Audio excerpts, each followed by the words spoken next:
తెలంగాణ స్వాతంత్ర పోరాటంలో తెలంగాణ సాయుధ పోరాటంలో ఒక ధృవతార షోయబ్ ఉల్లా ఖాన్. ఆయన తేజ్ అనే పత్రికలో పనిచేసేవారు. ఈ పత్రికలో నిజాం రాజుకు వ్యతిరేకంగా వార్తలు రాసేవారు. తెలంగాణ స్వాతంత్ర్యానికి అనుకూలంగా వార్తలు రాస్తూ నిజాం రాజుకు వ్యతిరేకంగా రాసేవారు. దీంతో ఈ పత్రికను మూసివేయించాడు నిజాం రాజు.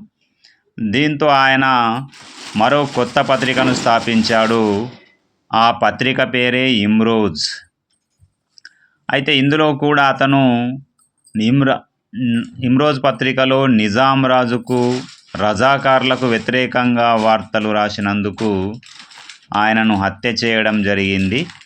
ఒకరోజు పత్రికా పనులు ముగించి అర్ధరాత్రి బర్కత్పురా నుంచి కాచిగూడలో ఉన్న తన ఇంటికి వెళ్తున్నప్పుడు అర్ధరాత్రి రజాకార్లు ఆయనను కిరాతకంగా హత్య చేశారు.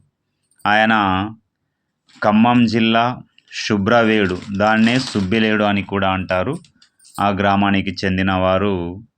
ఉస్మానియా యూనివర్సిటీలో జర్నలిజం చదువుకున్నటువంటి ఉన్నత విద్యావంతుడు షోయబ్ ఉల్లా ఖాన్ దుర్మార్గుల చేతిలో హత్యకు కావడం వల్ల ఈ పత్రిక అంతటితో ఆగిపోయింది.